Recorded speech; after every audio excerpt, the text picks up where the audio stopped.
Rob Sampson joins us. Rob, are you a bread aficionado? I like bread, sure. No, I like bread. Everybody likes bread, but I mean, do you make an effort to get a special loaf? Do you have particular breads you like better than others? I'm a single guy, Todd, so I don't.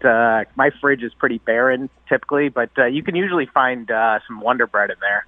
Well, I wonder if Arlene called earlier, and she needs freezer space for her leftover heels because she saves them for Thanksgiving stuffing. So maybe she could make use of your freezer.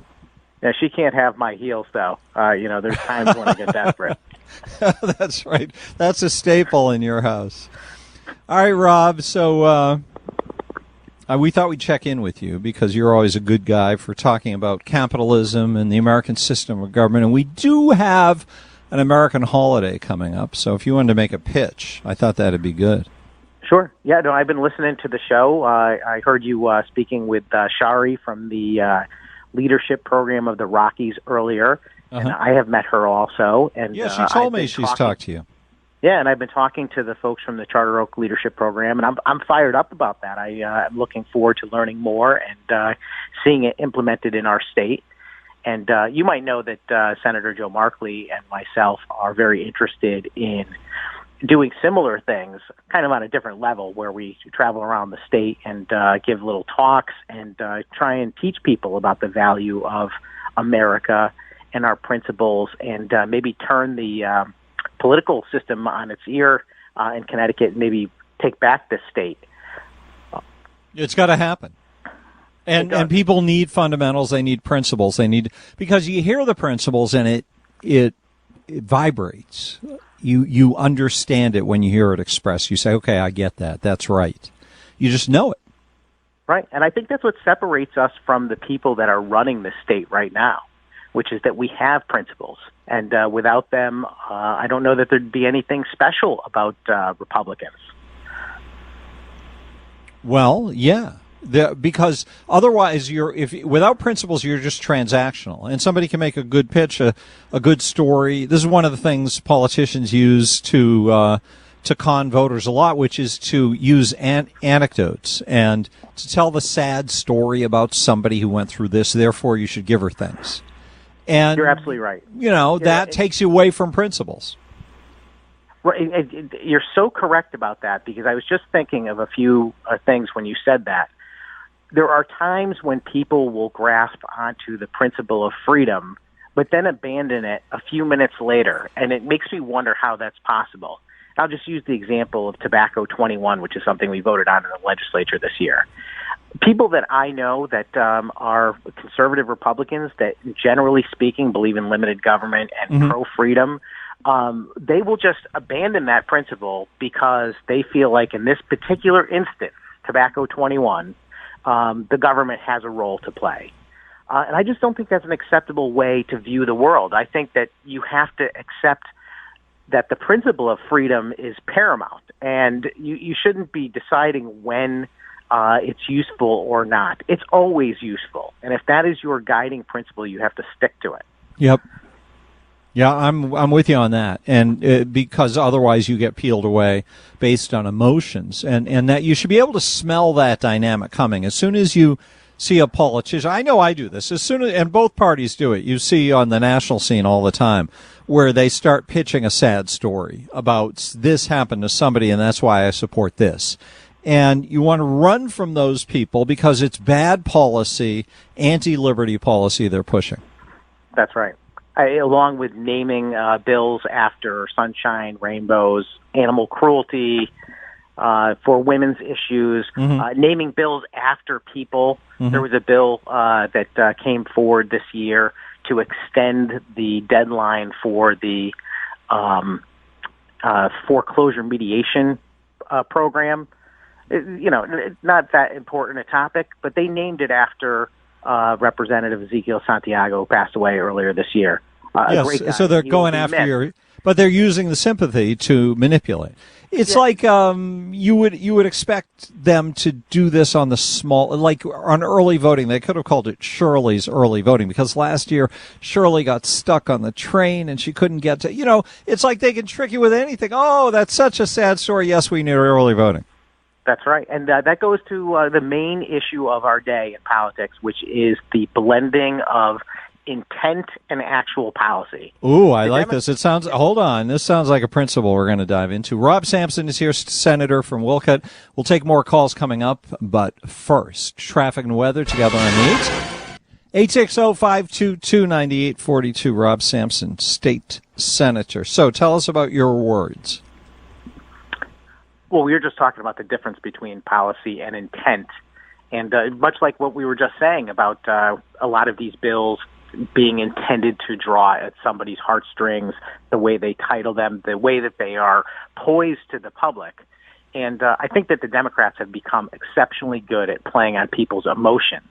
And almost all of the policy that they put forward is designed to capture an emotional response. Mm-hmm. The minimum wage, family medical leave, gun control is a good example. They're more concerned about the intent. Let people understand we're trying to do something to prevent another tragedy. That's what they want people to hear.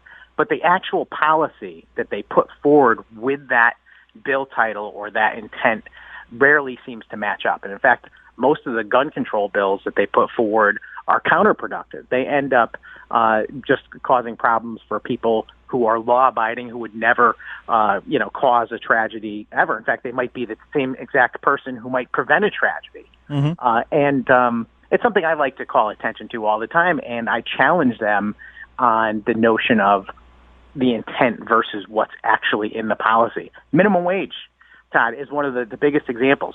They want people to believe the Democrats are out there giving people a raise. That's the point behind the minimum wage policy. But if they had titled the bill an act banning all jobs that pay under $15 an hour, mm-hmm. that's a totally different sounding thing. I love that. The Democratic job ban. Why didn't you tell me when the debate was going on? I would have called it that every day. Sorry, I missed my chance. The job ban. The Democrats are banning jobs that young people or people who aren't so qualified yet can get. Yeah, and that's a much more accurate depiction of the policy, isn't it? It is. That's brilliant. And you've been holding out on me. I'm really mad. Well, I think it's just something to keep an eye on every chance you get to take and look at what the intent that they're trying to sell to people is versus the actual policy that they're putting out. Oh, I can't wait. Every time it gets a little step up or whatever, I'm going to be, doing an alert for the job ban. The new job ban from the Democrats. That is so good. You have any more of those? I can point out to you all the different cases where the intent is different than the actual policy. I want a great. I have any more clever one-liners for you today?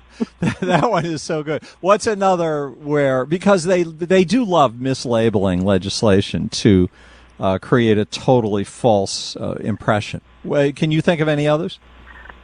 Oh, it's everything. It's everything. They use the word investment instead of taxes. Mm-hmm. They use the word migrant, or they use the word refugee when they're dealing with illegal aliens. They're always trying to paint a different picture than the actual policy that they're putting forth. Yeah. The Trust Act. There you go. I mean, the Trust Act is the bill that is supposed to give people who are undocumented in our cities the trust to contact their local police department, but they just expanded the Trust Act to cover criminals, the exact same people they would be trusting the police to when they reported them. Oh, I misinterpreted. I thought they meant by calling it the Trust Act that trust that we will do what's wrong for you. I was close, I guess. Any others? You were more than close. You were absolutely 100% correct. I love for not wishing you a happy Independence Day properly. Today is the day that the Continental Congress actually voted to sign the Declaration of Independence. And in fact, I think the founders thought that July 2nd would have been the day that would have been remembered and celebrated years into the future. Didn't work out that way because they didn't actually declare the document signed until the 3rd. So I don't even know how it ended up on the 4th, but either way. It was a happy birthday, compromise. America. They probably had a fight between the 2nd and the 3rd, and somebody said, why don't we just make it the 4th? And everybody said, all right, let's do that and go home. They were just looking to move it along. Indeed. All right, Senator, thank you so much. My pleasure. Good to talk with you. Have a great 4th of July, coming a couple days late for the actual day that it got passed. I'm going to Philadelphia to celebrate and hopefully enjoy a nice holiday weekend and some fireworks and the birth of America. You are such a patriot. I love it. Senator Rob Sampson, thank you, sir. Till the next time, Todd. Thank you. All righty, bye-bye. Thank you.